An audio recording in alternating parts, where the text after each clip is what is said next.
Emmerdale, Celia Daniels, J. Griffiths. Operation has been on borrowed time for weeks. Dylan Penders, Fred Kettle, tried to convince Ray Walters, Joe Absalom, to leave, to run to the police and shop Celia's whole gig to them. But Ray proved too loyal to Celia and ran the kid over with the car instead. But the problem remained. April had told her parents the truth about everything, even the fact she killed, but didn't really kill Callum.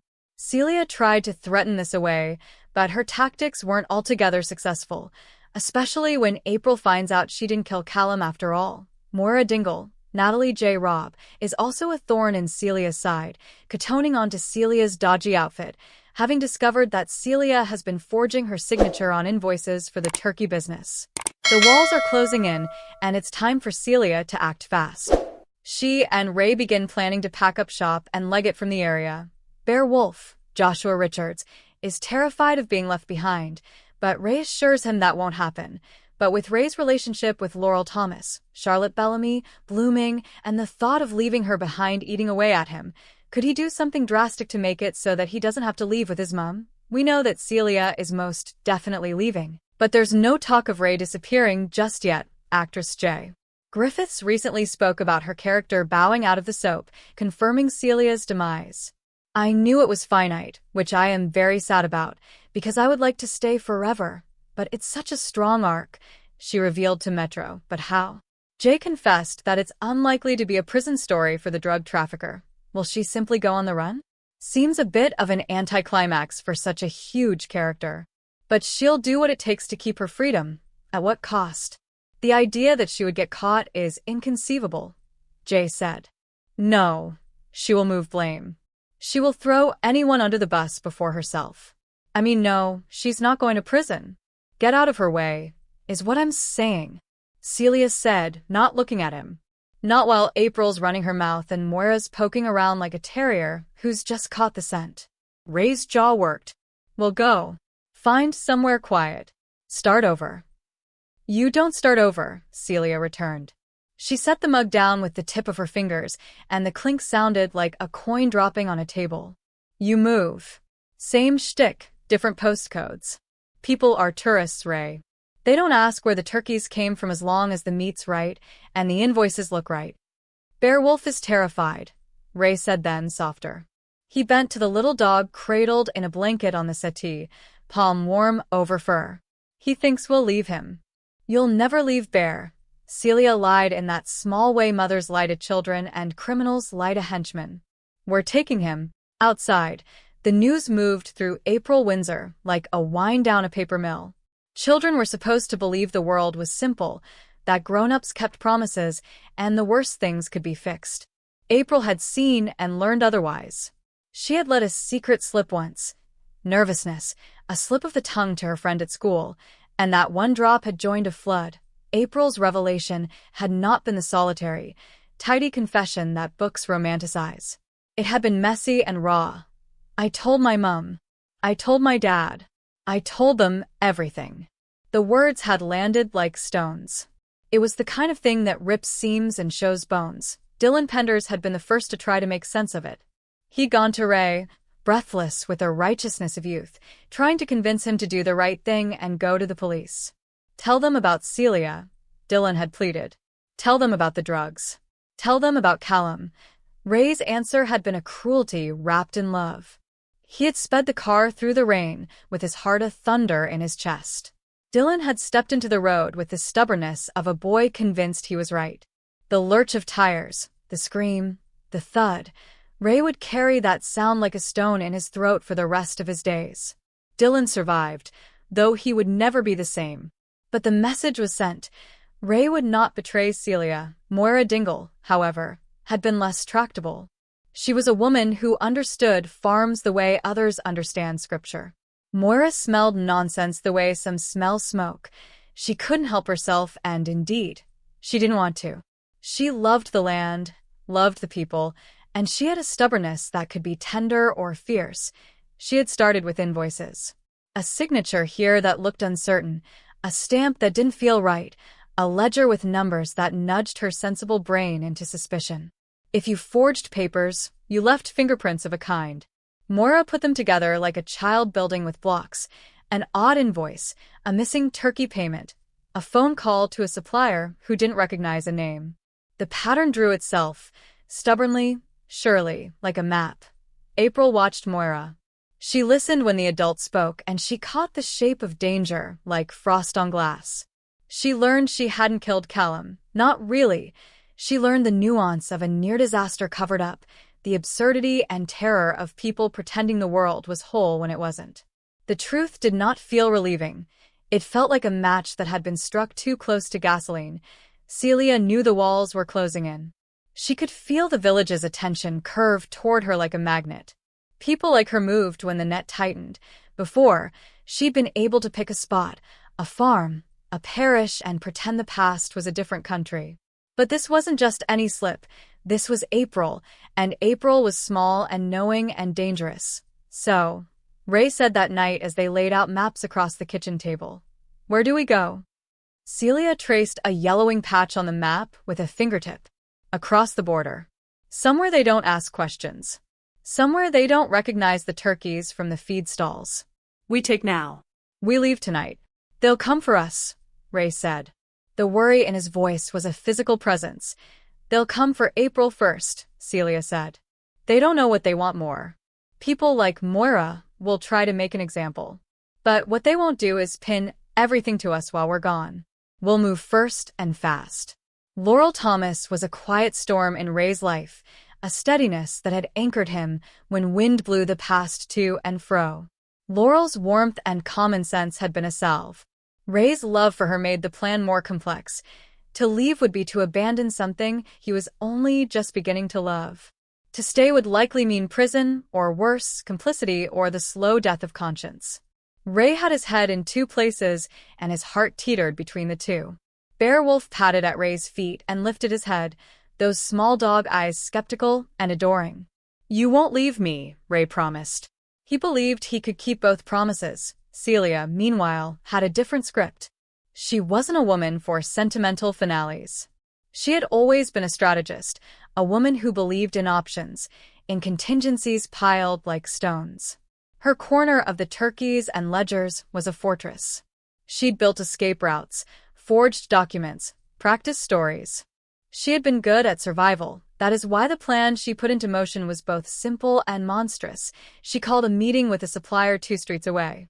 She asked for a courier to pick up a crate, and when the courier came, she paid with notes whose trail led to a shell company and a bank account in a place that didn't ask too many questions. Ray watched as she worked the phone, as she made small gestures that rearranged the world. "Move blame. Jay, no," Celia thought with a private smile. Would do that, the idea sitting in the back of her mind like a mantra. When the time came, she would find a scapegoat, someone to take a fall for the ledger and the turkeys and the small deaths people insisted on calling mistakes. "Mother," Ray said, a tremor in his voice that was apology and plea and something else, "don't throw Bear under the bus." Celia looked at him then, and for the first time since this trouble had started, the hard curves of her face softened. "He'll come," she said. "Nobody gets left." But even as she spoke the words, she had already calculated a subtext. What would Laurel think of Ray if he chose her over him? Would Laurel follow him into a fugitive life? Could he make the kind of choice that severed him clean? The village's kindness was at once generous and terrible. There were those like Moira who pushed and prodded, whose moral compass turned toward justice like a weather vane. There were others who looked away until something hurt them directly. Lives were entangled in this place. Pasts, debts, loves, and small cruelties. Celia's plan required a theater of smoke. She began small. A missing bag, a hasty note left in the caravan pointing to a hasty departure, a set of pajamas under a jacket that could suggest a hurried escape. She wrote letters that read like contrition and gospel in the same breath. She phoned half-truths to suppliers and let conversations be overheard. She wanted to make people see her leaving, to make departure look like remorse rather than cunning. Meanwhile, Moira put the pieces together with a patience that was almost ferocious. She called the account numbers into question and traced them not to a farm down the road, but to a box address that opened like a mouth. She called the tax man and asked questions that made officials fidget. She compared dates and deliveries and signatures until a pattern emerged. April watched Moira with the fierce devotion of a child who had found an ally. Here was someone who did not just listen but acted, and April wanted justice because she wanted the world put back where it belonged. She wanted her small culpability, her accident, the way she had been used and exploited, untangled, and made right. She wanted to see Celia stop, but Celia's game moved faster than they imagined. She set a second, more subtle trap, a carefully staged break-in at her house, a scattering of papers, and a smashed window. Cameras picked up a shadow moving away, too quick, too decisive. She left a scarf in the garden, and it was found the next morning by farmers on their way to work. The scarf was later stamped with a police evidence tag that told a story no one else could read correctly. Celia had thrown the village the breadcrumbs of drama. People ate them, and eyes turned away from the ledger's smaller, uglier details. Ray's voice in the back of the car that night was quiet. "If we go," he said, "I go with you. I can't leave Laurel." "You won't be asked to," Celia said. There was steel under the softness now. "You'll stay. It'll be a better life for you." She'll not understand, Ray. "We'll leave you what's needed, and you make a home." Ray's fingers tightened on the steering wheel. "You want me to cheat on Laurel?"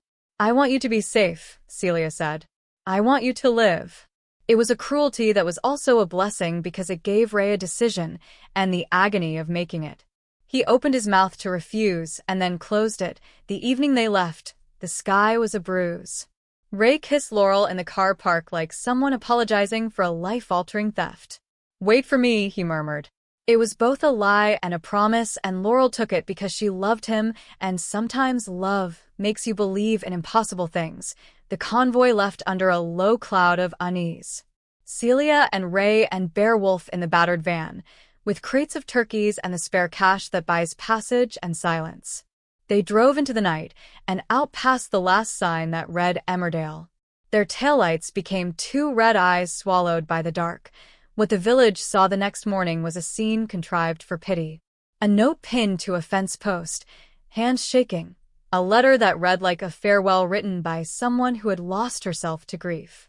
Moira found the ledger, or rather, a ledger that looked like the ledger but had been altered, pages carefully torn, entries rewritten. It was a puzzle and a deception. "You moved blame," Moira said days later at the pub, the sentence a blade made of common sense. "She always does." Jay's words about a twisting arc were true in their way. Celia had always been a woman who would throw others under the bus if it saved her. She did what she had to, she would say without shame. She did not mark Christmas. She had once told someone no ritual would cost her, but the story does not end with a clean escape. For every plan there is a cost, and Celia's was no exception. Ray watched Laurel's face on a phone screen, pixelated and near. He saw the life he had almost chosen and felt something inside him commit a small, irrevocable fracture. He loved Celia in a way that had once been survival, but he loved Laurel in a way that was tenderness. He tried to mend these two lives like two halves of a torn photograph, and the attempts were only making the edges fray. Beowulf whined sometimes in the night and pawed at Ray's sleeve like a man asking for help. Ray woke from the dream of escape with tears on his face, the guilt a constant. He called Laurel and told her what he could, what he chose to tell. She listened, and the silence on the other end was 1,000 small, cutting things. Celia, for her part, kept moving. She touched down in a town a few hours away under a different name, and she watched day by day while her safe distance kept her from the village's daily life. She felt a small ache when the news came across of Dylan being in hospital, of April's evidence and Moira's stubbornness. She felt the smaller, deeper pang when she heard Ray's laugh in a voice note sent to her and felt the shape of the choice she had engineered. And yet, in some moments, she felt triumph, an ugly, bright thing. She'd always been a survivor, and survivors do not save themselves by waiting for the law to knock. But life in hiding is never a clean victory. There were nights when Celia burned her hands with cleaning pans and mornings when she cried into a bed that didn't fit her. People who survive by cunning pay for it in quiet loneliness. She had chosen freedom over connection, and now it wrapped around her like a shawl made of frost. Back in Emmerdale, Moira's digging bore fruit. The tax man sniffed around, eyebrows arched. There was a loose thread, and now there were more. The money trail was faint, but it existed. Some of the villagers began to suspect that the person who walked away might have left more than a stray scarf. They wanted the story to finish with a tidy moral because small places like tidy lessons.